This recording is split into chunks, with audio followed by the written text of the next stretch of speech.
चलो आ जाओ भैया, आ जाइए।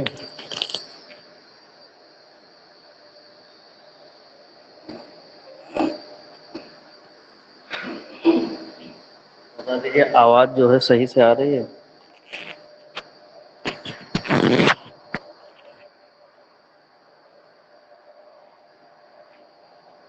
अच्छा, चलो अच्छा है। चलिए देखिए आगे जो है एक्सरसाइज हमारी क्या है, 2.5 है ना। हाँ, 2.4 जो है वो समाप्त हो चुकी है। ठीक है,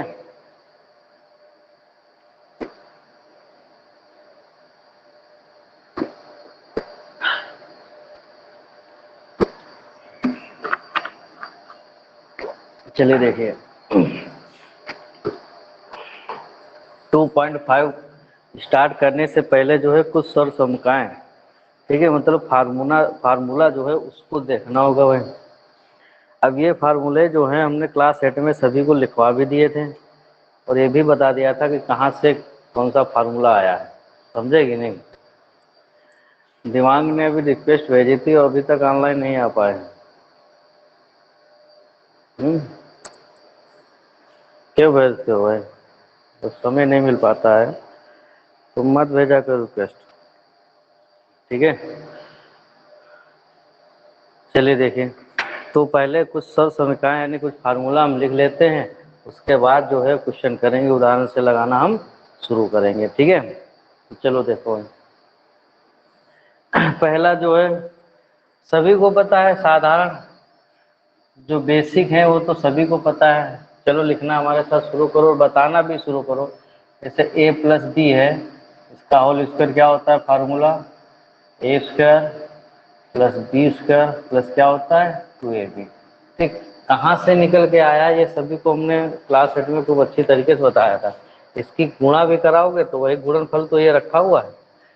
दूसरा क्या होता है भाई, ए माइनस बी का होल स्क्वायर। इसका क्या फार्मूला, इसका जो खोलोगे अगर क्या हो जाएगा, देखो प्लस की जगह पे यहाँ माइनस 2ab होगा, बाकी तो वही रहेगा, यानी A square plus B square minus 2ab। सभी को पता है ये बेसिक फार्मूले जो हैं, सभी को पता है कि नहीं? पहले ये बताओ, सभी को आते हैं? जो ये फार्मूले हैं सभी को आते हैं ना, क्योंकि इनका ही काम आगे होगा। ठीक है, अब इसको नोट करते चलो भाई। तो नोट करो, एक तो है, चाहे बुक जो है अपनी निकाल लो, उसमें 6xy चर पद दे दिया, यहाँ हमने ए प्लस भी रखा है, कोई दिक्कत नहीं, कुछ भी लिख सकते हो। ठीक, चलिए आगे तीसरा वाला लिखो भाई, मोस्ट इंपॉर्टेंट जो अधिकतर लगता है, ए स्क्वायर माइनस बी स्क्वायर, मतलब क्या होता है ए प्लस बी और ए माइनस बी। यानी एक ब्रैकेट में अगर कोई दो पद जुड़ रहे हैं और एक ब्रैकेट में घट रहे हैं, बीच में प्लस और माइनस अगर हो और ए वाला यहाँ पे जो पद हो यहीं वहाँ पर भी यही पद होना चाहिए, अगर बी वाला यहाँ पर वही है तो यहीं पर होना चाहिए, तो उसका जो फार्मूला होता है क्या होता है, ए वर माइनस बी वर, यानी एक बार जोड़ दो उनको, एक बार घटा दो। तुम्हारा है कि नहीं? ठीक, अब ऐसे देखे हुए एक चौथा एक और फार्मूला हो गया तुम्हारा, ये सौ सम का x प्लस ए और क्या हो जाएगा x प्लस बी, इस टाइप से होगा। ठीक है, अब ये तो सभी को आता है भाई, पहले इसकी गुणा इसके साथ करा दो, यानी एक्स स्क्वायर हो जाएगा, करा दोगे कि नहीं? इसमें कोई दिक्कत तो है नहीं। ठीक, और फिर इसकी गुणा इसके साथ कराओगे तो क्या हो जाएगा, ये बी एक्स हो जाएगा। इसकी गुणा इसके साथ कराओगे ए एक्स हो जाएगा, और इसकी गुणा इसके साथ कराओगे क्या हो जाएगा ए बी। तो क्या निकल के आ गया भैया, एक्स स्क्वायर, इसमें से अगर हम एक्स कॉमन ले लें तो ये क्या आ जाएगा, A plus B bracket X plus A B. तो इसको याद रखने की जरूरत नहीं है इसको। ठीक है, तो सरल सविता में जोड़ दिया गया, इसको याद रखने की जरूरत नहीं, ये पता होना चाहिए कि गुणा कैसे कराई जाती है। समझे कि नहीं? एक ब्रैकेट की दूसरे ब्रैकेट से गुणा कराना आना चाहिए। ठीक है, बाकी इसको याद करने की जरूरत नहीं, ये वाले जो बेसिक इनको जरूर याद रखना है। ठीक है, ये भी याद नहीं, इसको भी अगर गुणा करके निकाल लो तब भी निकल आएंगे, लेकिन ये इतने छोटी सी चीज है, इसको तो कक्षा 6 से पढ़ रहे हो ना, तो इसको तो याद ही होना चाहिए। चलिए आगे अगला वाला लिख ले भाई, इसको नोट करते चलो, सभी बच्चे जो इसको नोट करते चले।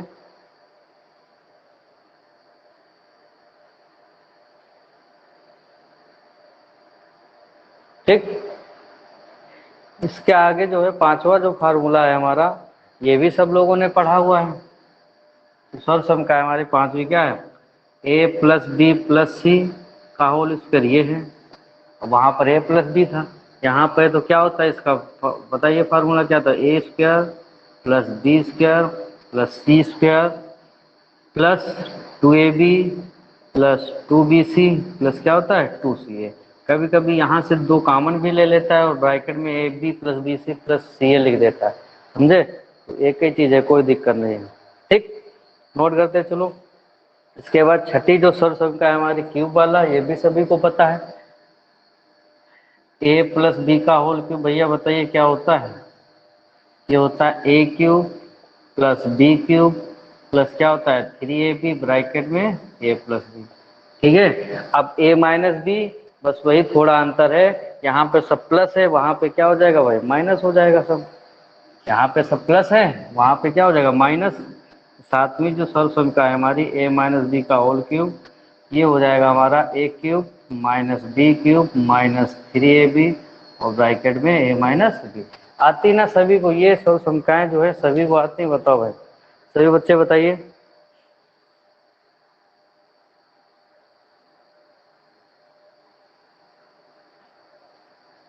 सभी को याद है सब, क्योंकि आगे इनका यूज होगा, अभी ध्यान रखना होगा भाई। ठीक है, चलो नोट करते जाओ। ठीक ठीक, बहुत अच्छे, नोट कीजिए।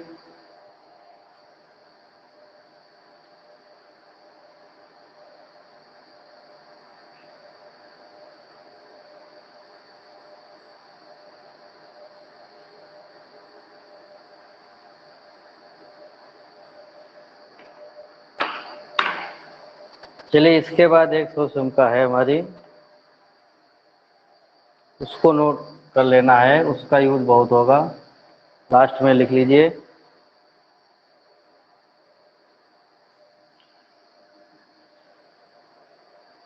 ए cube plus B cube plus C cube minus 3abc बराबर, समझे, ये लिख लीजिए। क्या होता है, ये होता है भैया एक ब्रैकेट में ए प्लस बी प्लस सी कर लेना, ठीक है, और दूसरे ब्रैकेट में क्या है इनका वर्ग करते जाओ, A square plus B square plus C square. तो यहाँ पे प्लस है तो माइनस, इन दोनों के आपस में गुणा, A B minus B C minus C A. बिल्कुल यही फॉर्म होता है, लेकिन वहाँ पे थोड़ा प्लस का माइनस, इसको याद रखना हो। ठीक है, नोट कर लीजिए। चाहे अगर यहाँ पे एक्स होता तो X cube plus Y cube, ठीक है, माइनस प्लस जेड क्यूब हो जाता, ठीक, माइनस 3xyz बराबर किसके होता है, X plus Y plus Z, और X square plus Y square plus Z square minus X Y minus Y Z minus Z X. और यहाँ पे हमने क्या लिख दिया, ए बी सी ले लिया है। ठीक है, तो कोई दिक्कत तो है नहीं, समझ गए कि नहीं सब लोग। नोट कर लीजिए, इसको जरा याद रखना। ठीक है, जहां पर भी ऐसा दिखे A cube plus B cube plus C cube minus 3abc, तो क्या हो जाएगा, किसके बराबर होता है, A plus B plus C, A square plus B square, एक ब्रैकेट में ये हो गया, दूसरे ब्रैकेट में इसका वर्ग प्लस इसका वर्ग प्लस इसका वर्ग, अब प्लस है तो माइनस, इसकी गुणा, फिर इसकी गुणा, फिर इसकी गुणा। ठीक है, जैसे यहाँ पर बिल्कुल होता है ना, ए क्यूब प्लस बी क्यूब का फार्मूला क्या होता है, दूसरा भी होता है ना, एक ब्रैकेट में ए प्लस बी और दूसरे ब्रैकेट में क्या होता है, ए स्क्वायर प्लस बी स्क्वायर, और प्लस है तो माइनस, उन दोनों के आपस में गुणा, समझे कि नहीं। वो भी होता है लेकिन उसका यूज यहाँ पे नहीं होगा, इसलिए कोई दिक्कत नहीं, इतने नोट कर लीजिए भाई, जब नोट हो जाए तो बता देना।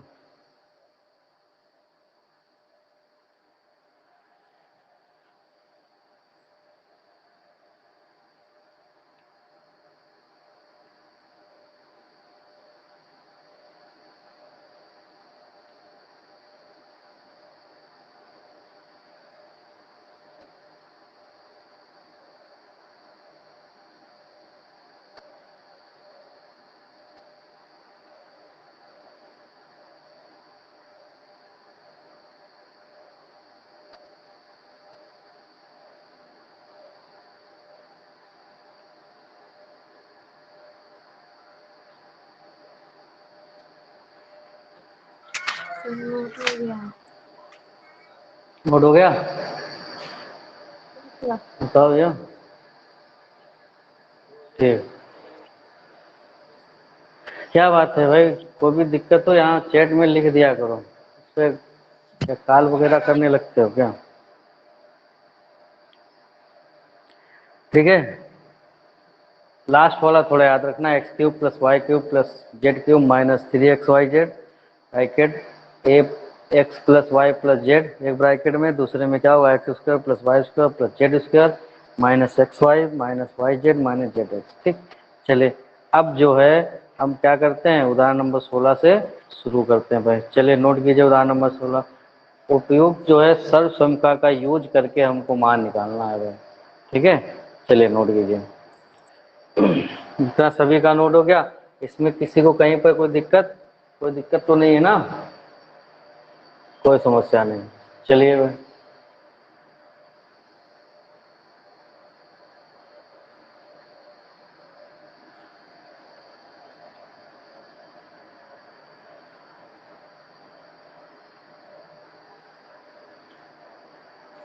चलिए लिखिए उदाहरण नंबर 16।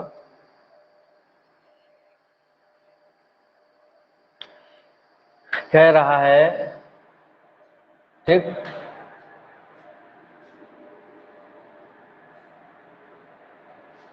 कौन सी एक्सरसाइज आने वाली है? 2.5 आने वाली है। ठीक है, तो यहाँ पे डाल लेना एक्सरसाइज 2.5 के क्या है ये उदाहरण। अब चलेंगे भाई, स्टार्ट होंगे। तो उदाहरण नंबर जो है हमारा कौन सा है भाई? 16 नंबर। कौन सा है? 16। देखिए सर्वसमता का यूज करके जो है क्या निकालना है हमको? गुणनफल निकालना है। तो यहाँ पे नोट कर लेना भाई, क्वेश्चन जो है सही से नोट कर लो। गुणनफल ज्ञात करो, और वो भी किसका यूज करके? सर्वसमिका का प्रयोग करके। ठीक है, क्या समझ आ गया? चलिए पहला जो पार्ट दिया हुआ है हमारा क्या है? x प्लस 3 दूसरे ब्रैकेट में x माइनस 3। दूसरा जो पार्ट है उसको नोट कर लीजिए, क्या दिया हुआ है भाई? अच्छा, दोनों में ही प्लस है। दूसरा जो पार्ट है x माइनस 3 है, और क्या करना है हमको? x प्लस 5 दूसरे ब्रैकेट में। ठीक है, चलिए भाई बताइए। अच्छा, इसको हल करते हैं। सर्वसमता का यूज करना है तो देखिए पहला वाला अगर पार्ट हम करें तो ये x प्लस 3 एक ब्रैकेट में, दूसरे ब्रैकेट में भी x प्लस 3 है। ठीक है, तो मतलब अगर ये विस्तार के रूप में, इसको अगर हम घात के रूप में लिखना चाहें तो क्या हो जाएगा? x प्लस 3 का होल स्क्वायर हो जाएगा कि नहीं? क्योंकि यहाँ पर घात एक है, यहाँ पर भी घात है, गुणा में घात है, सभी को पता है क्या जोड़ी जाते हैं। अब देखो क्या फार्मूला बन गया भैया, ये a प्लस बी का होल स्क्वायर बन गया कि नहीं? तो बस वही फार्मूला लगा दीजिए। यहाँ लिखने की जरूरत नहीं कि इस सर्वसमता का यूज किया है ये। ठीक है, ज्यादा कुछ लिखने की जरूरत नहीं होती है। ठीक है, चलिए सर्वसमता का यूज करते हैं। यहाँ पे a प्लस बी का होल स्क्वायर है फार्मूला, लगाओ भाई। ए स्क्वायर यानी क्या है? ए क्या है यहाँ पर? एक्स है ना, तो एक्स का स्क्वायर कर दो। प्लस बी स्क्वायर क्या है? 3, उसका स्क्वायर कर दो। प्लस 2a भी होता है ना, तो 2 इंटू ए का मान है एक्स, गुणा बी कितना है? 3 है भाई, मान रख दो। बस इसको आगे हल करो, ये हो जाएगा एक्स स्क्वायर प्लस 3 का वर्ग 9 हो जाएगा, प्लस 3 दूनी 6x। तो इसको अगर सही से क्रम में लिखो तो x square plus 6x plus 9 क्या हो जाएगा? इसका गुणनफल हो जाएगा। ये क्या हो जाएगा? गुणनफल। ठीक, अब इसके जब हम गुणनखंड करेंगे तो यही आएंगे। अगर जांच कर सकते हो, समझ में आ रहा है कि नहीं? गुणनखंड कर सकते हो कि नहीं? इसके जब गुणनखंड करोगे तो वही आ जाएगा। तो ये जो है इसके क्या है? गुणनखंड है, और ये जो है इन दोनों का क्या है? गुणनफल है। समझे? ठीक, ऐसे ही दूसरा अगर हम पार्ट करें, दूसरा जो पार्ट है हमारा क्या है? x माइनस 3 और दूसरे ब्रैकेट में x प्लस 5। तो यहाँ पे जरा ध्यान दीजिए कि दोनों ब्रैकेट में अलग अलग चीजें ना। तो यहाँ पे एक जो दूसरी सर्वसमता हमने बताई थी, एक x प्लस ए और x प्लस बी वाला नहीं बताया था, तो वही यूज हो जाएगी। तो मतलब क्या करना है इसमें? एक बार इसकी गुणा सभी के साथ कराओ, ठीक है, फिर एक बार इसकी गुणा सभी के साथ कराओ। अब गुणा में सभी को पता है ना, सबसे पहले चिन्हों की गुणा। ठीक है, ये सभी को पता है। उसके बाद अंकों मतलब गुणांकों की गुणा, फिर अक्षरों में गुणा में क्या ध्यान दिया जाता है? सिर्फ घाते देखना है। गुणा में घाते क्या होते? जोड़ दी जाती है। समझेगी नहीं? तो रूल से चलना है, ऐसा नहीं कि इसमें कोई रूल भूल जाओ। तो गुणा कराएंगे ना, तो इसकी गुणा पहले इसके सभी के साथ कराओ, और जब इसकी गुणा कराओगे तो यहाँ पे प्लस है, यहाँ पे प्लस प्लस प्लस की गुणा तो प्लस हो जाएगी, और 1 और 1 की गुणा भी 1 होगी। इसका गुणांक 1 है, इसका गुणांक 1 है। अब x और x की गुणा क्या हो जाएगी? एक्स स्क्वायर हो जाएगा। फिर इसकी गुणा करो, प्लस प्लस की गुणा प्लस, 5 और x की गुणा 5x। ठीक, दोनों के साथ हो गए। अब जैसे इसकी गुणा दोनों के साथ कराए थे, अब इसकी भी गुणा दोनों के साथ करा, तो सबसे पहला रूल क्या है, चिन्हों का। यहाँ पे कौन सा चिन्ह है, माइनस, यहाँ पे प्लस, प्लस और माइनस की गुणा क्या हो जाएगी, माइनस हो जाएगी। 3 और x की गुणा क्या हो जाएगी, 3x हो जाएगी। ठीक, इतना हो गया। अब इसके साथ हो गए, अब इसके साथ बढ़ो गए, प्लस और माइनस गुणा माइनस हो जाएगी, 5 कितना हो जाएगा, 15 हो जाएगा। ये हो जाएगा हमारा एक्स स्क्वायर। अब देखो सजाती पद है, इनको जोड़ घटा सकते हो, प्लस माइनस के हैं घटाए जाएंगे, किसकी संख्या देंगे, प्लस की क्या बचेगा हमारा 2x माइनस 15, यही क्या हो जाएगा हमारा आंसर हो जाएगा। इसका जो गुणनफल होगा ये होगा, और इसके जब फैक्टर करेंगे तो x माइनस 3 x प्लस 5 ये आएंगे। समझे कि नहीं, नोट कर लीजिए। समझ में आ गया सभी को, बताइए भाई, कर लोगे ना? Yes sir. ठीक, नोट कर लीजिए।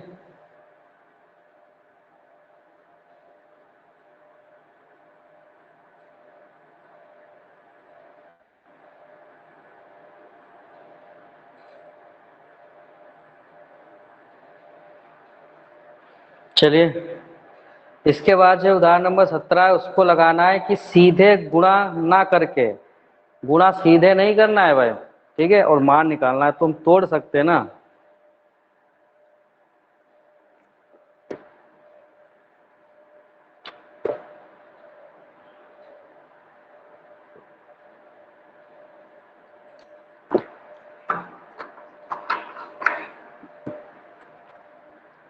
गर्मी बहुत हो रही है भैया, पानी आनी जरूर पीते रहो, पानी की कमी कुल मिला के नहीं होना चाहिए। ठीक, क्योंकि पानी में अगर कमी हो गई तो इफेक्ट जो होता है उसका माइंड पे बहुत पड़ता है। ठीक है,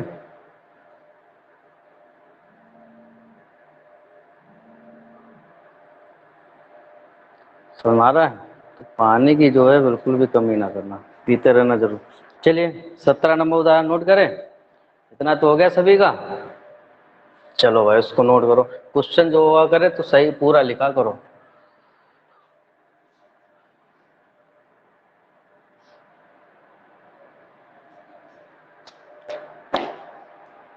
चलिए देखिए 17 नंबर उदाहरण है हमारा। अब एग्जाम्पल जो है कौन सा है, 17। क्या कह रहा है कि सीधे गुणा ना करके जो है गुणनफल निकालना है, मान निकालना है। ठीक है, यानी सीधे गुणा ना करके क्या करना है, किसका किस मान निकालना है, 105 गुणा 106 का मान ज्ञात करो। ठीक है, क्वेश्चन सभी लोग ने नोट कर लिया। चलिए देखिए भाई, ऐसे तो डायरेक्ट गुणा कर सकते हो, लेकिन डायरेक्ट जो है गुणा नहीं करना है, समझे कि नहीं, डायरेक्ट जो है गुणा नहीं करनी है भाई।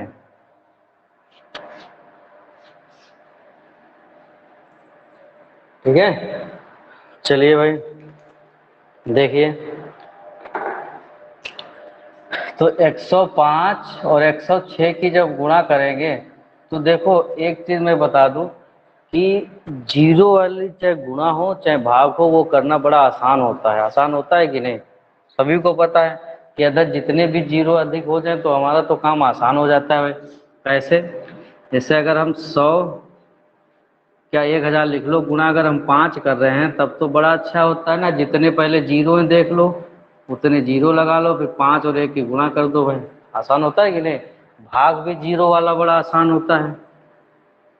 अगर हम इससे भाग कर रहे हैं तो पूरा भाग प्रोसेस उसको पूरी नहीं करना, सतत भाग भी मत यूज करें, सीधे भाग लगाओ। कितने जीरो है नीचे, 1 2 3 4, 4 जीरो हटाओ, ऊपर 4 अंक के बाद दशमलव लगा दो। होता है कि नहीं, आसान होता है, जीरो की गुणा हो चाहे भाग हो बड़ा आसान होता है उसका करना। ठीक है, तो अब हम इसको क्या करेंगे, ये जो संख्याएं दी हैं इनको जो है हम ऐसी संख्या के आसपास जोड़ तोड़ लो जो अधिकतर इनके क्या हो भाई, जीरो हो जाए। क्या हो भाई, कौन फोन कर रहा है बार बार भाई? ठीक, समझे कि नहीं, यानी किसके पास है, अगर हम 105 की बात करें तो 105 को ऐसी संख्या में तोड़ के लिखो जो मतलब जीरो हो उसके पास, तो किसके पास पड़ेगी भाई बताओ, 100 के पास पड़ेगी कि नहीं 105, यानी 105 जो है हमारा किसके पास पड़ेगी भैया? 100 के आसपास पड़ रही है। 100 से कितना ज्यादा है? +5 ज्यादा है ना। तो चाहे 105 लिखो या 100 + 5 लिखो, ये दोनों एक ही बात हो गई। समझे? कोई अंतर नहीं पड़ा है। गणित मैथ में यही तो एक बहुत अच्छी चीज होती है। संख्या को तोड़ ओड़ के इधर उधर का हम लिख देते हैं, समझे कि नहीं? इसमें कोई फर्क नहीं पड़ता है। हाँ ठीक, समझ रहा है कि नहीं? और अगर ये हम 200 के पास देखते भाई, 200 के पास भी तो पड़ रही है, 105 तो बड़ा उससे, ठीक है, उसमें तो कम हो जाता है। 95 कम तो 95 गुना कौन करता है? 95 तो बड़ा ज्यादा हो जाता ना। तो मतलब ऐसे आसपास देखो जहाँ पे अधिक से अधिक 0 आ जाए। ठीक, तो यानी 100 के पास में पड़ रही है 105, और 100 से कितना ज्यादा है भैया? 5 ज्यादा है। तो यहाँ से हम इसको हम लिख सकते हैं 100 + 5 लिख सकते हो गुणा, इसको क्या लिख सकते हो? ये भी 100 के आसपास है, कितनी है? 6 ज्यादा है ना, तो 100 + 6 लिख सकते हो। ये लिखने से इस पे कोई फर्क पड़ा? नहीं पड़ा, कोई भी फर्क नहीं पड़ेगा। समझे कि नहीं? अब देखिए जरा, यहाँ पे क्या लग रही है? सौ सम का लग रहा है। अभी बिल्कुल लगा चुके हो ना इससे पहले question, x + a x + b सौ सम का लग रहा है कि नहीं? ठीक है, पहले इसकी गुणा इसके साथ, फिर इसकी गुणा इसके साथ, फिर इसकी इसके साथ, फिर इसकी इसके साथ गुणा कराए थे। सेम प्रोसेस है ये, पहले इसकी गुणा इसके साथ कराओ तो बड़ा आसान है। 0 वाली गुणा तो बड़ा आसान है। अच्छा, पूरा दो दो संख्याएं तो लिखेंगे नहीं, तो ध्यान में रखना भाई 100 और 100 की जब गुणा कराएंगे तो यहाँ पे 2 0, यहाँ पे 2 0, टोटल कितने 0 हो जाएंगे? 4। 1 2 3 4। आसान होता है ना गुणा कराना 100 और 100 की। 0 वाली जो गुणा होती है वो क्या होता है? आसान होता है ना। 0 वाली जो गुणा है आसान होती है गुणा। कि यहाँ पे कितने 0 है भाई? 2 0। तो ऐसा करो, पहले दो जितने 0, 4 0 ना, 4 0 लगा लो, फिर इसकी गुणा करा लो। ठीक है, तो इसकी तो हमने इसकी गुणा इसके साथ करा ली। अब फिर आगे, अब चाहे अंकगणित की बात हो चाहे बीजगणित की बात हो, प्रोसेस गुणा का वही होगा। चिन्हों को भी तो गुणा करना है भाई। यहाँ पे प्लस है, यहाँ पर प्लस, प्लस प्लस की गुणा क्या हो जाएगी? प्लस। 100 और 6 की गुणा क्या हो जाएगी? 600 हो जाएगा कि नहीं? अब इसकी गुणा जो है सभी के साथ करा लिए, अब वैसे ही जो है इसकी गुणा सभी के साथ कराओ। ठीक है, तो प्लस प्लस और प्लस की गुणा प्लस हो जाएगा 5, और 100 की गुणा हो जाएगा 500, प्लस प्लस प्लस गुणा प्लस होगी ना, 6 और 5 की गुणा कितने लगी? 30 हो जाएगी। हो गया, बस जोड़ लो भैया। जोड़ लोगे ना, कोई दिक्कत तो नहीं है। ठीक है, चाहे अलग अलग करके जोड़ लीजिए, चाहे एक में ही जोड़ लो इसको। पहले हम इसको अगर हम जोड़ लें, ये हो जाएगा हमारा, कितना हो जाएगा? 10,000 हो गया। ठीक, प्लस 6 5 ये 1100 हो गया भैया। प्लस कितना हो गया? 30 हो जाएगा। ठीक है, अब चाहे इसको फिर इसमें जोड़ लोगे तो जरा देखिए, जोड़ने वाला तो सभी को पता है, हालांकि बताएंगे तो हमको भी बड़ा वैसे हंसी आ रही है कि इतना बताना पड़ता है। ठीक है, क्योंकि सभी को पता है। चलो, इसका इकाई का अंक लो, इसका इकाई का, इसका इकाई का, इसको जोड़ो, कितना हो जाएगा? 0। ठीक है, इसका दहाई का ले लो भाई 3, इसका 0, इसका 0 कितना हो जाएगा? 3 हो जाएगा। इसका तो काम खत्म, सैकड़ा वाला तो है नहीं। यहाँ पे पहुंचो भाई, इसका सैकड़ा 1 है, इसका कितना है? 0, 1 हो जाएगा। इसको जोड़ोगे 1 हो जाएगा, यानी कितना आ जाएगा हमारा? 11,130। यही जो हो जाएगा हमारा आंसर हो जाएगा। लगा लोगे ना? हालांकि एक बार हमने सोचा कुछ बच्चों को बता दिया जाए, क्योंकि भूल गए हो ना कुछ।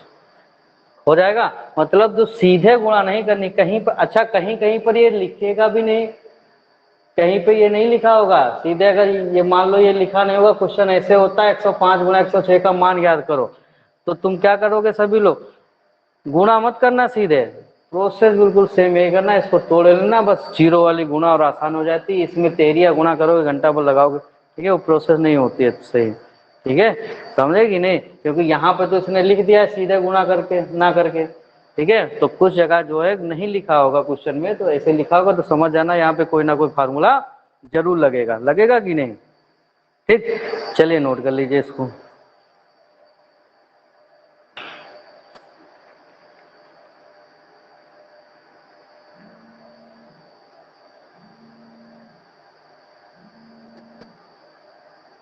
कौन है भाई? जब एक बार फोन कट कर दिया जाए तो इसका मतलब समझ जाना चाहिए उसको कि कहीं इंसान बिजी है, बार बार कॉल कर रहा है। नोट हो गया भैया? ठीक, चलिए देखिए। अच्छा, यहाँ पर एक, अब इसके आगे जो है कल देखते हैं, लेकिन यहाँ पे एक चीज़ और समझ लीजिए। ठीक है, अब इसके आगे क्वेश्चन जो कल लगाएंगे, यहाँ पे जैसे मान लीजिए अगर ये होता भाई, देखो कैसे, अगर ये क्वेश्चन होता कि 105 गुणा 95 भैया, ये होता, इसकी अच्छा इसका मान निकालना हो तो गुणनफल, गुणा नहीं करना है, सीधे ऐसे ही मान निकालना है फार्मूला। तो यहाँ पे देखो कुछ हमको कुछ फार्मूला नजर आ रहा है दिमाग में, मतलब होना चाहिए कोई ना कोई सोर्स हमका जरूर लगेगी। इसको भैया हम लिख लें 100 + 5, लिख सकते हो कि नहीं, ठीक, गुणा, अब ये भी तो 100 के पास में ही है, हालांकि ये 100 से 5 ज्यादा है, ये क्या 100 से 5 कम है, तो इसको भी तो हम ऐसा लिख सकते हैं 100 - 5, लिख सकते हो कि नहीं। ये 100 से +5 हो गया, ये 100 से -5 हो गया, ये एक ही चीज तो लिखी है। ये 100 - 5 किसके बराबर है, 95 के बराबर है। अब देखो जरा इसमें कुछ फार्मूला नजर में आ रहा है, क्या आ रहा है बताओ, कौन सा फार्मूला लग जाएगा, गुणा करने की जरूरत ही नहीं है, सीधा फार्मूला लग जाएगा। कौन सा लगेगा भाई बताओ, कौन सा फार्मूला यहाँ पे यूज हो रहा है।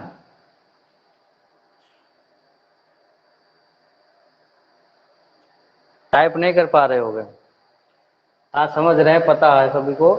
एक ब्रैकेट में देखो जोड़ रहे हैं, एक ब्रैकेट में उन्हीं संख्याओं को घटा रहे हैं। हाँ सही बात है, क्योंकि यहाँ पर भी 100 है, यहाँ पर भी 100 है, यहाँ पर 5 है, यहाँ पर 5 है, बीच में क्या है, प्लस है, यहाँ पे माइनस है। मतलब कौन सा फार्मूला आ जाएगा, ए वर्ग माइनस बी वर्ग, बस सीधे फार्मूला लगा दो, आंसर निकल के आ जाएगा भैया। ए वर्ग का मतलब ए कौन सा है हमारा, 100 है, इसका वर्ग कर दो, माइनस बी कितना है 5, इसका वर्ग कर दो, वर्ग करो घटाओगे आंसर आ जाएगा। ठीक है, इस टाइप के जो क्वेश्चन होंगे उनको थोड़ा ध्यान में रखना है।